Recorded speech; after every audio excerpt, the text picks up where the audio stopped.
Papi Moussa, nous avons trois questions. On répond par vrai ou faux. On a vu Bochab. Bochab. Oui, Nabi. Oyebi Bakonga. Oui, moi je ne pas. Oyebi Gilet Paluku. Gilet Paluku. Oui, Nabi. Nabatumi Satoana au Balonga na Pepper de Balonga na FCC. Nanu atika trop lelo. Oyataka kabiliste makasi koleka baninga tika trop. Na bango surtout mi sato. Nana zaka kabiliste makasi koleka bango patika trop. Bochab Ili Bakonga na Gilet Paluku. Oh. Mais on a quelque chose où se moquer la biso. Tena tu na zaki kabiliste makasi. Ba image. Kasi nazo répondre yo. Otuni ngame yo ko répondre la place na ngate. Otuni siko sala kalmenga mona répondre oti. Bilili ya collection bango surtout baka ba chanter ya Kabila.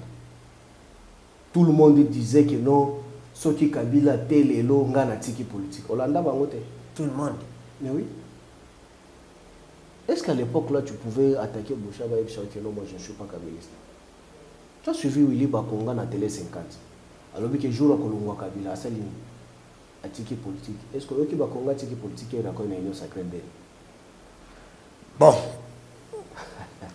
Deuxième question, mon amboka Papi Moussa, Nazi Bochab, Nazi Vital Kamerhe, Nazi professeur, comment il s'appelle? Il est parti, na bossa ni aza député à Lukunga, comment? Azaka Seji Nabino. Comment il s'appelle encore? Mais il faut pas député Nabino à Lukunga. Tu n'aimes la base na toza ba ngebe. Lukunga voilà comme député, peut être comme député. Moba sakani lui moba sakani. Oh mais tanga ndo kombo ya ngolo tanga mais biso to na bango ebele na Lukunga. Mova. Bochab. VK. Vital Kamerhe. Trois personnes qui ba secrétaire général. Ya PPRD. Nana maka vraiment bango nyonso na makasi. Ou amaka vraiment kazaka séjour santi que parti télé. À chacun sa façon de faire des choses, tout le monde a apporté sa pierre au PPRD. C'est pourquoi ce PPRD va à Kamakasi. Na tuni nana lekaki. La période nana lekaki. Koleka na ndeni. Ouais, na ya zala ki santi te na mbongo te, moi je parle pas de l'argent. Moi je parle pas de ouais, elle a zala ko santi que parti fan. Koleka il faut la déterminer. Na bi parti fan daki, parti daki te. PPRD zaika ya ko fan. C'est qui na organisation. Elzaka organisation depuis to botamo. Oui. Depuis, je peux expliquer, je suis trop sérieux. Bon, ça va, monsieur, le coup, le plus bon, on a tenu. On a tenu ce qu'on Mexique. Comme tu dis ça, comme tu dis ça. Depuis avant, Mexique n'a pas un problème. Dans les trois élections, où il s'est mis, le coup, l'ingé na otuna. Maluma, l'ongo, il moulunda. Kone nanga. Nana organisé qui élection, Yamabina Redis. Azalite. Élection à Malamu mingi. Bango nyos. Merci.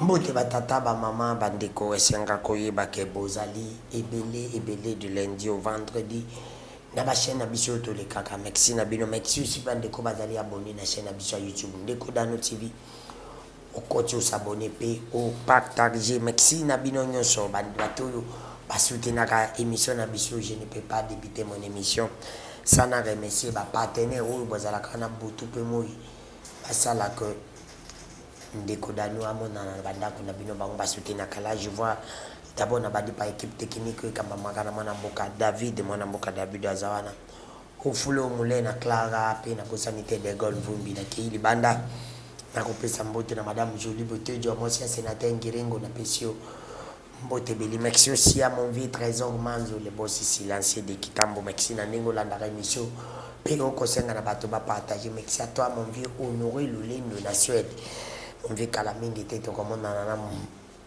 pesi moi si là on peut mbote maman Mireille Mboda pesi mbote belé merci aussi à mon vieux banga business les bobes merci ndingo za rotala ka ba émission pour tinda ka ba commentaire na yo merci mon vieux na ko senga katinda ba petit wana na poto pas s'abonner na chaîne YouTube na biso pe pas partager na pesi mbote na mon oncle privé personnel et maintenant à l'homme qu'il faut à la place qu'il faut la Banque mondiale à partir à Madagascar bientôt na Benin na pesi mbote belé yozo sa fierté à Congolais exil à Congolais à Maele neti bino be bazali lisusu mingi te nazali sengo ya koyamba na mokola lelo mwana mboka Papi Mbao l'un des communicateurs ya PPRD des partis où ils ont commis en opposition ils allaient quitter pouvoir tokobeta na masolo ezali tellement ebele tokolobela makambo etali ba élection tokolobela makambo etali na bosolo pe bosimbo po etali bokutani ya ba président lelo je crois que na Angola est-ce que rencontre des alliés importantes ou des alliés importantes tokobeta na masolo wana puis masolo mususu ezali en tant que acteur politique ya mboka na biso mwana mboka Papi Mbao Musada Tukaju Mbote ndeko dami boni santé ya PPRD kitoko PPRD kitoko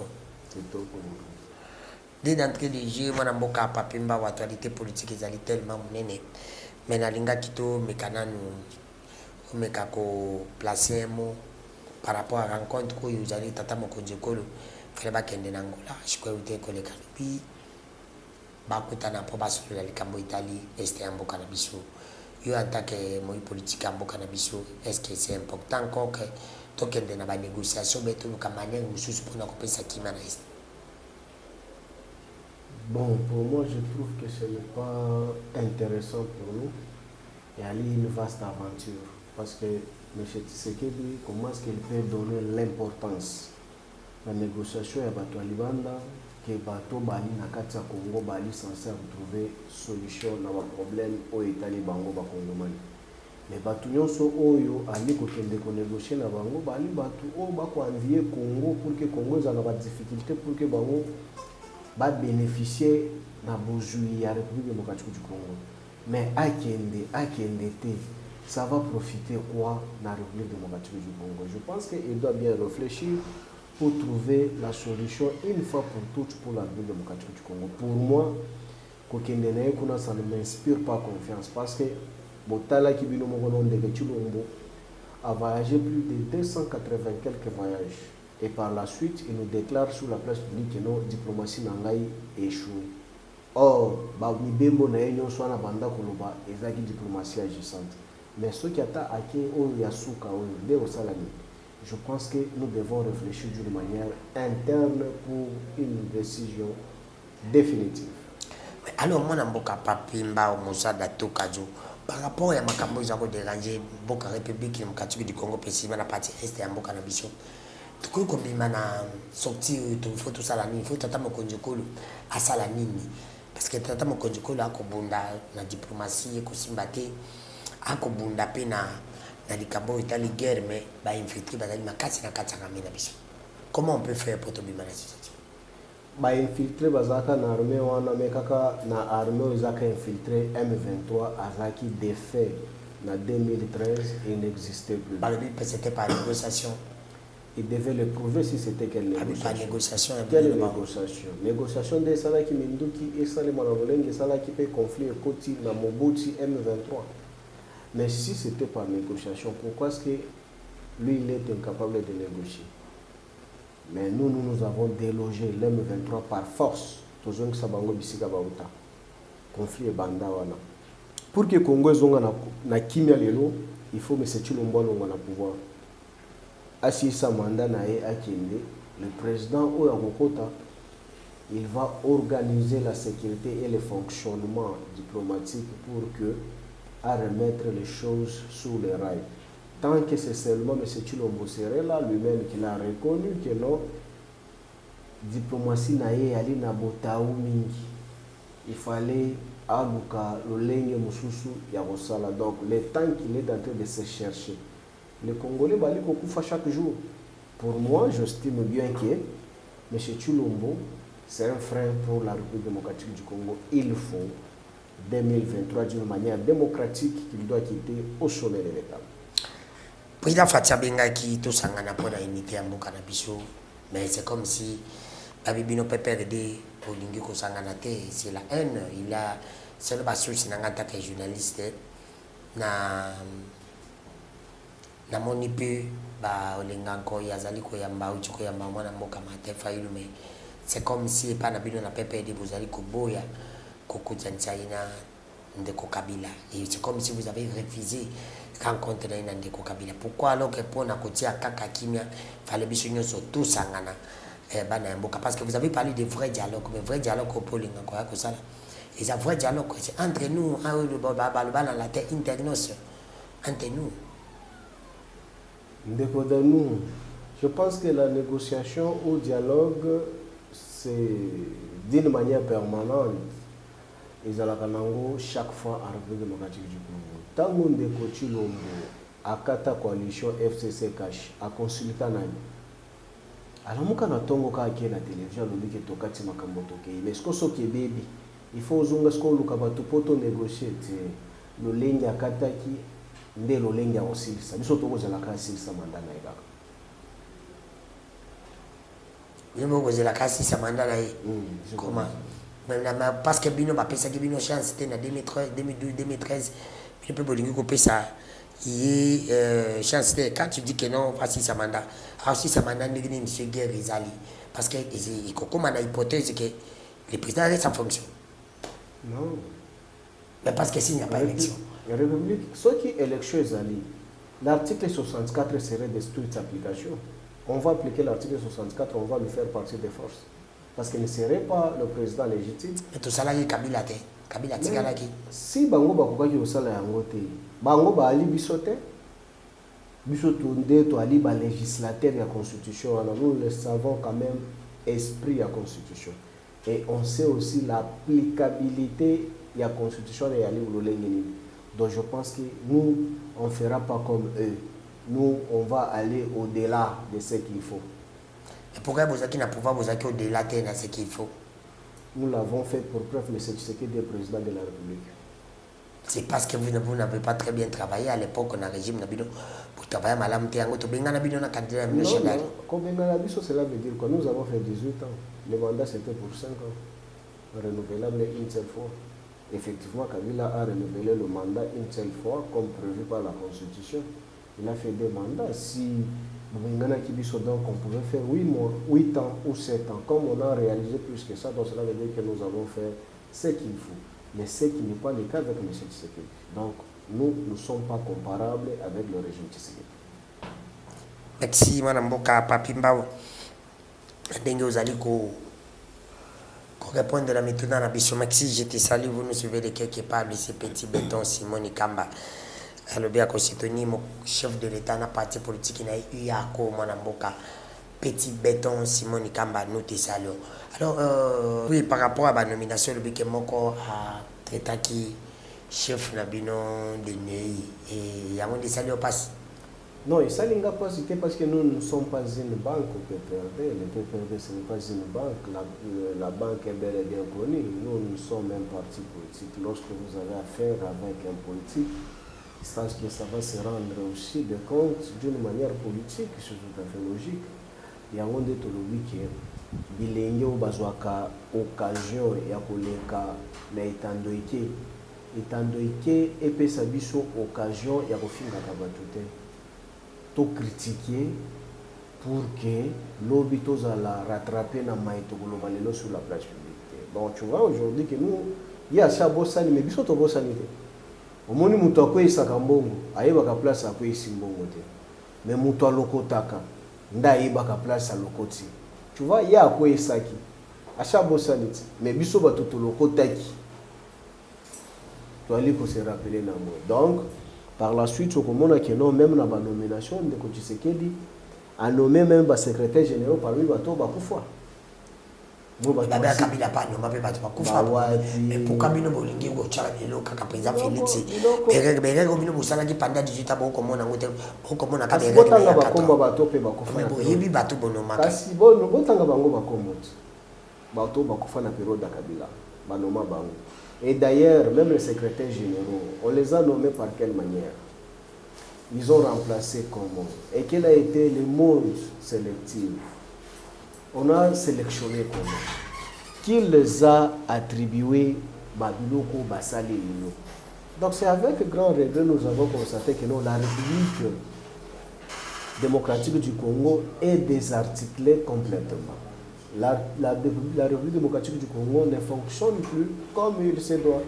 Donc pour preuve, nous demandons que les jours à venir, il ne reste que 13 mois, que le Tshisekedi et sa bande doivent quitter au sommet de l'État pour qu'on puisse réorganiser l'État de la République démocratique du Congo. L'État est bino botika qui a organisé, bino bato botika qui ma organisation ya mabe après ce que bolingi bo journaliste se propose on que bo pesa baninga msuchance ba ko organiser. Ce qui biso to organiser qui mabe Olanda qui est mo konde ko chilombo te. alobi ke akuti Congo mobimba totike lié akuti armée bien structurée, donc les fonctionnements étaient bien structurés.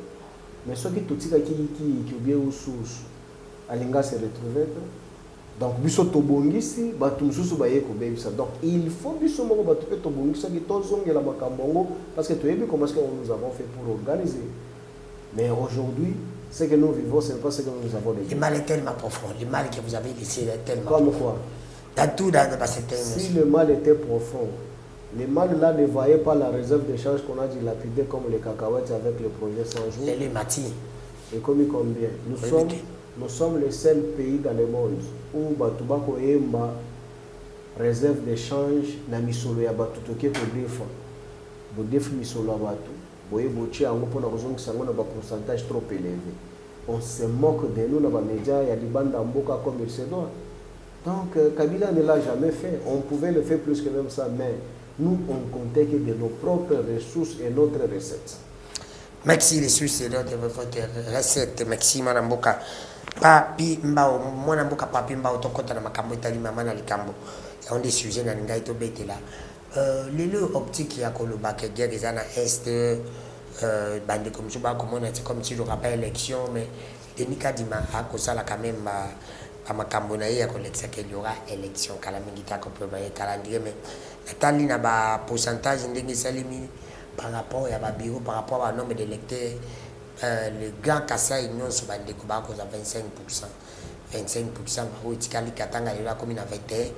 Pourquoi une bande copie à Kasangul Babenga, Balobi Balongul bande cognon sur la CENI, Yakuna si na CENI, Balongul Bati Batu Asika, and the Gabi Mambutum Botezali. Est-ce que l'élection qu'on a en 2023, ce qui est l'élection exactement dans Moka Papimba, Toko qui est la procédure unique, car à dire dans le bac, il a dit que le président est en fonction ou comment. Alors par rapport à Denis Kadima, rassurer le peuple qu'il y aura élection. Est-ce que bel et bien par rapport au temps, nous regardons aussi le temps. Nous regardons aussi l'air, nous regardons aussi la durée. Est-ce que le temps tout ce qui est dans la durée, est-ce qu'on permet que tout ça, l'élection, il y a malam, en 2023, que l'élection, il y a ma vous allez qui en 2018. Ça ne nous intéresse pas. Nous attendons seulement la réaction des élections que l'élection est. Ce qui élection est, ça serait une déclaration de guerre. Donc, ce qui a organisé ma conamité, ça serait une déclaration de guerre. Mais vous tous en bon non, en 2018, nous avons organisé Nous avons organisé les élections. Il faut se rappeler, la jurisprudence est là. Donc, M. Tshisekedi a l'obligation d'organiser les élections selon la date prévue par la Constitution. Sinon, ça serait vraiment une déclaration de guerre où on va appliquer de strict l'article 64 de la Constitution. Je pense que cela ne peut jamais empêcher l'organisation des élections. Il y a tant que les lois assis sa guerre ya est au bango moko régime na bango ba fongola kiango. Parce que biso tokanga ki to silisa kiango. To sel pe maponani. Abimi président de la République. Mais les lois avec leur gestion, ils créent l'insécurité à l'est pour que maponami ça le matin. Ceux qui maponami même langage parce que bango ba le bino à l'époque quand vous étiez encore au pouvoir. Mais nous ne sommes pas une banque. Je t'avais dit. Mais à un moment donné, que nous ne sommes pas une banque. Mais nous, on ne peut jamais rentrer dans cette immoralité ou soit dans la bassesse. Oyo, babingi bassesse politique pour les incites ou des critiques irréfléchies.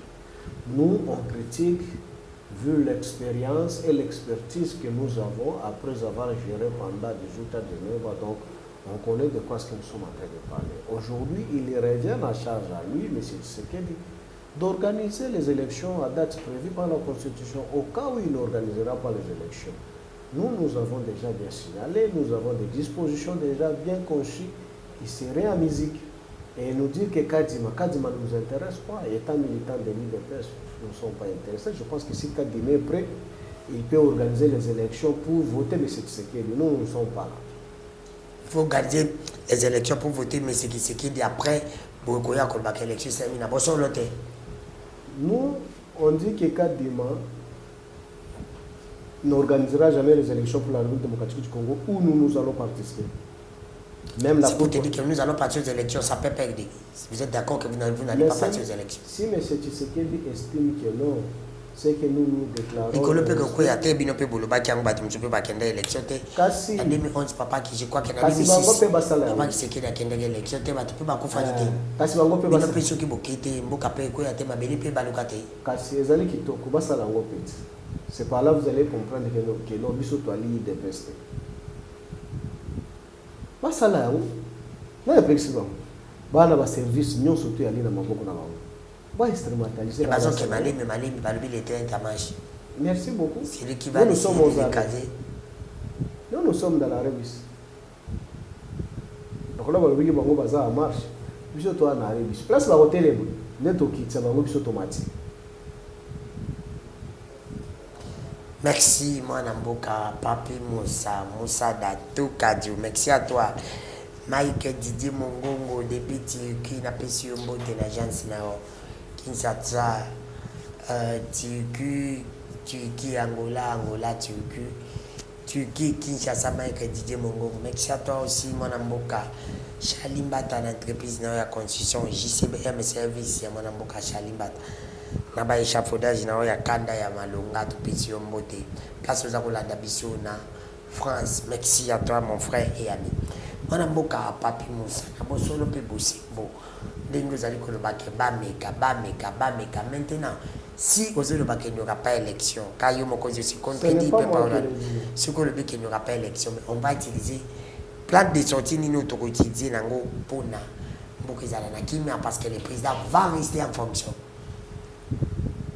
Moi je dis ceci, constitution et principe sont plus faux. Quand est-ce qu'on peut organiser les élections, c'est bel et bien identifié. Et au mois de janvier 2024, remise et reprise et prestation de serment, c'est au rendez-vous à République démocratique du Congo. Si M. Tshisekedi n'organise pas les élections, il en tirera toutes les conséquences possibles. Parce que nous sommes politiques, nous ne sommes pas une ONG, encore moins une association quelconque. Nous sommes politiques. Nous sommes en train de réfléchir politique. Quand on dort, on se réveille, on réfléchit politique. Comment est-ce qu'il faut gérer le pays? Aujourd'hui, les élections, c'est l'une des obligations de la Constitution. Ce qui va salir en montagne. Mais Moubeko Elobi, Maïma Salema. Tu es bichot article 64 pour ne pas aller loin. Nous ne sommes pas là. Ceux qui vont nous dire que ça la forcing, mais nous ça la pour la cata coalition FCCH. Biso to bundalati, to vendre data. Babuka qui a mon amakasi, les lots bazabe. Basukiti. Mais surtout aux hommes qui ont les lots. Ata balobi qui n'ont pas kende mapuna mi bango moko bakende. Basala yo. Ne bakosuka.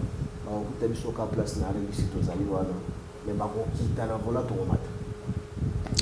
Mwana mboka Papi Moussa Moussada tout cas du communicateur ya pepe de boni na bosani vraiment mwana ça n'a pas na petit mbote place za kolanda biso mwana mboka Jimmy Kitenge na prison lelo Petro Bakay Jimmy Kitenge régime onde mtekangisi kalata moto ekoyi ezaki Kabila nde moto akoyi site courant qui Kabila nde akati courant Kabila doit partir. Caméra eziki, non, Kabila doit partir. Mais aujourd'hui, attends moto et quoi, tu sais qu'il doit partir. On arrête, tu sais qu'il doit arrêter. Parce que vous avez tous suivi comment est-ce que IDPS allait instrumentaliser justice à la République démocratique du Congo. Il suffit avec un petit téléphone, oh, va instruire ma banzouzi. C'est là où je voulais dans un qui te compte parce que tu as le belalelo état de droit par rapport à la justice en Bokarabiso comme on a. Parce que dans un état de droit, sa fuite n'est pas atteindre. Comment se fait-il que beaucoup qui ne peuvent enlever un responsable qui a une adresse bien identifiée dans son service, au parti, chez lui à la maison, un homme responsable, mais on va s'organiser d'une manière cavalière, d'une manière brutale pour aller enlever ces derniers dans la rue pour qu'ils ne voient pas la mer. Vous avez vu même Momo Mola, même on l'a enlevé parce qu'il est kabyliste. Des lois là, jusqu'ici, 7 mois à l'année, et puis qu'on peut le jeter à Makala, très malade là, on attend seulement qu'il y ait un coup froid pour qu'il pas annoncer ma famille là-bas. Je pense qu'aujourd'hui, en République démocratique du Congo, l'état des droits n'existe pas. Qu'est-ce qui bloque l'état des droits quand vous dites que ça n'existe pas? Il faut mais depuis très longtemps, à votre époque, l'état des droits n'existait pas. C'est maintenant que l'état des droits est tenté d'exister. Parce que quand même, tu as parti politique qui est chef de l'État. Ça, c'est leur immoralité que moi, je ne peux jamais intervenir là-dessus. Tu peux me citer à l'époque de Kabila, communicateur Kakamoko. Soit dans le 5, 6, c'est trop.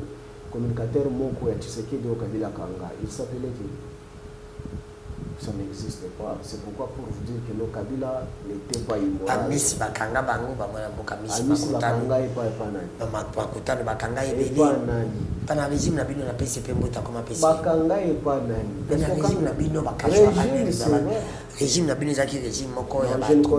Je ne connais pas et je n'ai jamais vu Amisi être aux arrêts à notre époque. En aucun cas. Certes, celui que je connais qu'on avait arrêté, c'était Moukeba et puis relaxé sans condition. Ça, c'est connu. Je pense qu'aujourd'hui, la manière qu'on a traité Jimiki Tengamaka, là, c'est décevant. Jusqu'à ce jour, le dossier est quasi vide. Donc, on est là, on débat pour Banga qui Tengamaka pour qu'il a dénoncé Botaouna Bango. Attends, Bokangi qui Tengamaka. Le PPRD ne va pas se taire. Ma pépinière va aller évoluer. Mon avocat, bien coquitati, le PPD na 18 ans, vous allez partir à qui ils allaient qui implanter dans la forme from vous avez député de pourquoi implanter mon mon avocat Tibia Kotambola kana ma province ezaki implantation le PPRD est implanté boya kende ko sani ko ba qui mo belé bo sala non mise en place ezalaka chaque fois c'est rotatif non. Lorsqu'on change comité sortant... D'abord, on ne change pas l'équipe qui gagne. Pourquoi vous changez les gens? L'équipe, c'est déjà c'est là vous avez gagné à l'autre comme on m'a pas nommé. Oh, mais quand il y a déficit dans le sens organisationnel, où vous trouvez que l'on a un comité, il y a 3 personnes, 4 personnes qui sont union sacrée, vous allez le laisser seulement le comité comme ça, avec le manquant. Mais il faut combler le vide, parce qu'il y a encore tant de personnes qui envisagent pour être là. On ne peut pas les laisser dehors. Qu'est-ce qu'il faut? Il faut organiser, les nommer. Raison pour laquelle tu as vu qu'on les a nommés, ils sont intégrés dans le comité. Il y a un homme qui va installer, ce qui est logique. Va demander à Kamere est-ce que le PPRD est installé en République démocratique du Congo. Kamere te dira quoi est-ce que le PPRD. Parce que nous sommes les seuls partis installés partout. Même dans Kabeyaka, au village de M. Tshisekedi, tu vas trouver que le PPRD existe. Or, quand tu viens dans la province, même dans Manon, tu ne vas pas trouver l'IDPS. Pour preuve, tu as vu même Kabou et Sekim. Chilumbu a dit que l'IDPS n'est pas installé, même à Bandundu. Ce n'est pas moi. Je pense que, ce qui concerne l'installation, aucun parti peut faire face avec lui. Mais c'est Papi Moussa, 25% dans tous les Kassai, élection. Ça c'est irréfléchi. Ça, c'est irréfléchi. Comment on peut dire ça? Les loups que tout le monde qui va découvrir l'ongwa qui Kassai va dire qu'il y a des Katanga, qui n'a pas à manger là-bas, mais les loups Kassai comme il y a électeur et Bélé, Kassai comme il est-ce qu'ils allaient une ici à tricherie? Non, tu vois, quand les incompétents trichent, ça qui sont les incompétents? Les régimes, tu sais qu'ils sont des incompétents. Quand les incompétents trichent, ça sent très mauvais. Et d'ailleurs, ça se lit d'une manière amateur. Quand on est amateur, voilà comment est-ce qu'on fait. Il y a exode rural tout d'abord dans Kassai Mobimba, où vous avez constaté même les lots à Kishasa, Moulungue, Bisika ou même à Wileri, tu trouveras qu'ils sont nombreux ici à Kassai. Quand tu arrives à Katanga, n'en parlons pas même. Donc les Kassai se vident jour au jour. Mais comment se fait-il qu'aujourd'hui, avec le régime de l'IDPS, on peut nous dire que non, Kassai regorge maintenant 25%. Mais au locataire, c'est pourquoi ce que je dis, hein, l'intelligence s'achète. La moindre des choses pour organiser certaines choses, mais c'est qu'ils peuvent acheter même certaines intelligences pour quand même teinter même certaines odeurs, hein, d'intelligibilité dans leur politique. Mais tant qu'on est en train de vivre ce qu'on vit aujourd'hui, régime à Ebosso, non. C'est le régime qu'on n'a jamais vu en Afrique, c'est le régime Tshisekedi. Mais c'est comme tu peux parler de Kodanu qui fout là. Il dit ça va n'avoir qu'à papier moussa na et na époque na bango na est batu bande ko kufa mona ka est na batu bazari beli batu ba kufa bazari beli babota kaneti pa yebolelo yekoma o basala ki na 18 ans yango ba ko zonga ngo peuple des années. Quand vous regardez des territoires, les regroupements et le secteur, par exemple, un regroupement peut regorger combien de villages? Que tu peux retrouver un regroupement qui regorge 50 villages. Je doute fort. 30, je doute fort. Est-ce que village Moko et Koki Kozala n'a 100 000 personnes? Non. Village Moko, est-ce que Kozala n'a 200 000 ou bien 50 000 personnes? Je dis non. Mais lorsqu'on tue 11 000 personnes, mais Batouba on continue Kozala dans le village Wana, il s'agit de quel humain qu'on tue? Tout d'abord, en termes de statistiques, ce sont des chiffres qu'on donnait pour charger Kabila en fait d'intoxiquer la population avec les infox. Mais aujourd'hui, quand vous regardez les taux de tuerie avec le régime Tshisekedi, ce n'est pas ce qui se passe, ce qui s'est passé avec Kabila. Donc aujourd'hui, on tue les Congolais comme on tue les rats. Je pense qu'aujourd'hui, les statistiques est bel et bien. Mais comme tout le monde était contre Kabila, vous avez les ONG des droits de l'homme, ACAJ, Azado et tous, nous avons constaté tous que nos Bangolais, surtout Bali Bato et Kolomoko. Hier, comme Kabila était katangé, il fallait que l'Obamingi Kokoma pour que Kabila la salir en dehors du pays. Mais même ONG, aujourd'hui, Bako Maman Biso, violer Bango. Est-ce que Yoki Bango Bali Koloba? Bakangi Monoko. Pourquoi? Point d'interrogation. Mais l'on se pose la question. Association yon sona tué banda koloba parce que Kabila za katanye. Bazo continuer ti le balobi nini. Basali rapport wapi, moni point de presse na bango wapi comme il le faisait à l'époque de Kabila. C'est pour dire que non, il y a des poids des mesures, mais c'est pourquoi que nous disons que non. Comme M. Tshisekedi en bénéficie de leur sympathie, nous voulons que à organiser Kakama Ponani, tout le monde a des populations qui ont voté. Mais dire aux Congolais que non, Kassai a 25%, cela veut dire que non, aujourd'hui même l'intelligence n'a pas de la place d'exister dans le régime Tshisekedi. Franchement, tout sauf ça. Tout sauf ça.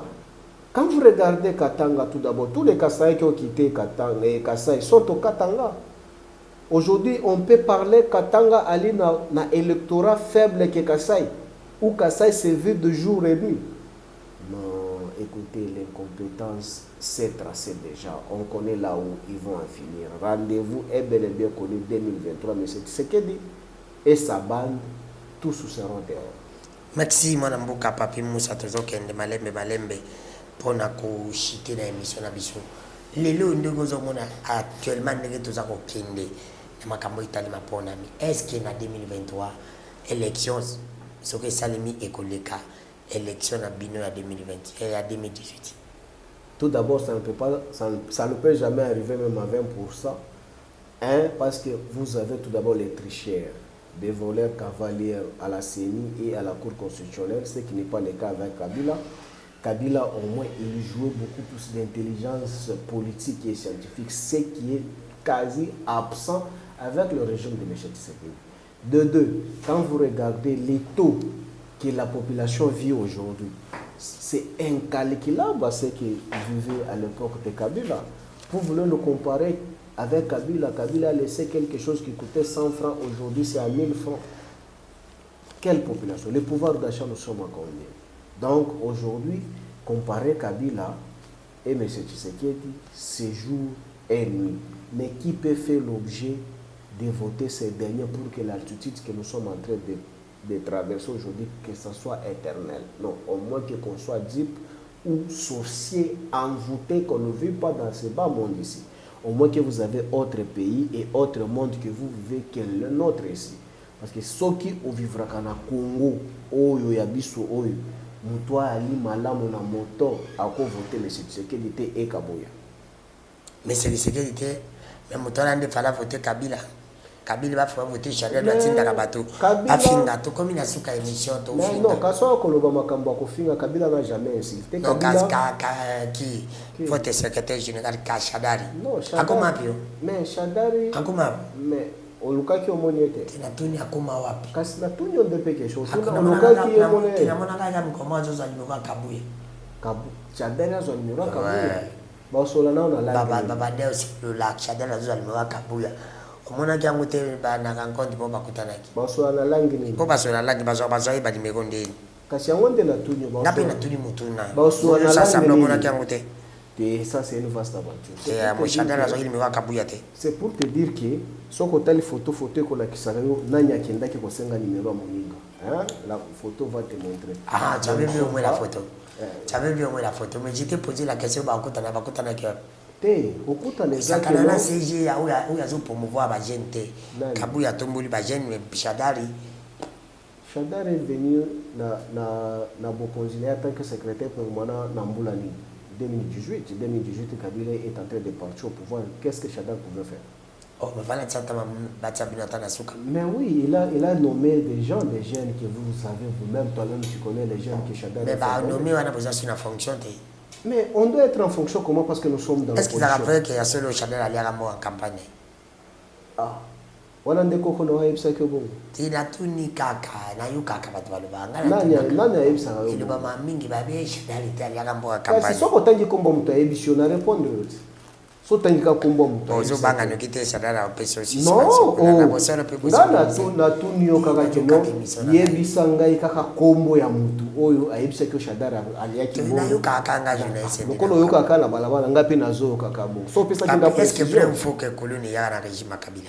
Nini? Kuluna yaki na période ya régime Kabila. Cela veut dire Kabila ni mtu era za président de Koloni Botami.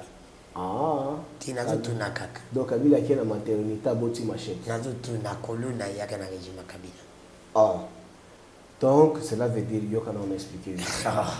C'est faux et archi faux. Non, je na tout yo na répondre yo. Est-ce que c'est une question ya makasi? Na biso c'est faux archi faux. Je te réponds tout d'abord. Est-ce que tu sais qu'avant Kabila, nous ici à Kinshasa, à 18h, tu ne pouvais jamais passer un poids lourd? Est-ce que c'est bien? Avant Kabila, ça n'a pouvoir. Kabila le paix? Non, à l'époque de Mobutu. Tu sais qu'à 18h, tu ne pouvais jamais passer na boulevard. Eh,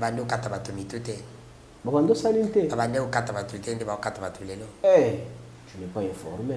Comment est-ce qu'on tuait les gens même dans le poids lourd? Kuluna, c'est un vague qu'on constate aussi que non, c'est un vague aussi assimilé aussi à la spiritualité. Quand tu dois trouver aussi certaines gènes, tu trouves que leur famille est très stable, mais Ali Kuluna, ça nous dépasse. C'est comme aujourd'hui avec M. Tshisekedi. Ouais, mais Melibiso Bombe. Est-ce que dans tous ces temps, quand on vivait là, tu es pas que Bombe Zalaka, Balongolaka, nature d'échappement Bameli. Mais tu es sûr que maintenant, quand je vais vous poser la question, vous allez me répondre avec l'honnêteté. Que Félix a une Bombe. Mais à l'époque, il y a tout le monde. Mais Kolona a payé une époque à Kabila. Non, non, biso tokuta yango. Il y a une époque à l'aide. Tokuta yango. Merci. Tokoti Kolona et puis tosilisa yango na opération de Kofi. Merci. Merci madame. Tosilisi yango mais na période Tshisekedi na régime na tout le monde bombé. Na kati mission. Ah, il y a pas de souci. Merci na ba deko boko la dabiso to komina le bikasuka. Oui, tu as la question directe et réponse directe. Papi Moussa, 3 questions. Donc, on va dans la première question. Papi Moussa, nous avons 3 questions. On répond par votre avis. Oui, Bochap. Bochap. Oui, oui, Bakonga. Oui, je suis oui, Gilet Paloukou. Gilet Paloukou. Oui, Nabi. Na batumi satwana o balongwa na pepere de balongwa na FCC. Na natika trop lelo. O yataka kabiliste makasi kolika baninga tika trop. Na bango surtout mi sat. Na nazaka kabiliste makasi kolika bango patika trop. Bochab ili Bakonga na Gilet Paloukou. Oh. Mais on a quelque chose où se moquer la biso. Tena tu nazaki kabiliste makasi. Ba image. Kasi nazo répondre yo. Otuni ngame yo ko répondre la place nangati. Otuni sko sala kamenga mona répondre oti. Bilili yako l'action bango surtout ba ka ba chanter ya Kabila. Tout le monde disait que non, soki Kabila telelo nga na tiki politique olanda bango te tout le monde. mais oui. Est-ce qu'à l'époque là tu pouvais attaquer Bouchaba et dire que non moi je ne suis pas kabyliste? Tu as suivi Willy Bakonga na télé 50 alors que jour à Kolongwa Kabila asali atiki politique. Est-ce que Yoki Bakonga tiki politique na ko na union sacrée d'elle? Bon. Deuxième question, moi n'amboka papi Moussa, nazi Bouchaba, nazi Vital Kamerhe, nazi professeur comment il s'appelle? Il est parti, na Boussa ni aza député à Lukunga. Comment? Azara Seji Nabino. Comment il s'appelle encore? Mais il faut pas député Nabino à Lukunga. Tenem na base na toza ba ngwebe. Lukunga voilà comme des députés, bébé là comme des députés. Moba sakandi lui moba sakandi. Oh mais tanga nde kombo ya ngolo tanga mais biso to na ba ngwebe na Lukunga. Mova. Bouchaba. VK. Vital Kamerhe. 3 personnes qui ba secrétaire général. Ya PPRD. Nana maka vraiment ba ngonyo sur la makas. Ou à maka vraiment kazaka séjour senti que parti télé. À chacun sa façon de faire des choses, tout le monde a apporté sa pierre au PPRD. C'est pourquoi ce PPRD a kamakas. Na tuni nana lekaki. La période nana lekaki. Koleka na ndenge ni. Ouais, là il y a ça qui senti que t'es na mbongo, moi je parle pas de l'argent. Moi je parle pas de ouais, elle a que senti que parti fan. Koleka il faut la déterminer. Zabi parti fan daki, parti daki tout. Peut-être des aïka ya kofanda. Non, c'est une organisation. Elzaka organisé depuis Tobotamo. Oui. Depuis, je peux expliquer, je suis trop sérieux. Bon, ça va, monsieur, le bon, la tenue. C'était la tenue comme Mexi. Comme tu dis ça. Comme tu dis ça. Faire des accords à Kofanda depuis avant Bango nommé Bango. Mexi n'a pas un problème. Dans une 3 élections où il s'est mis, donc on l'a dit na otuna. Maluma longo imulunda. Kone nanga. Nana organiser qui élection. Yamabina Redis. Azalite.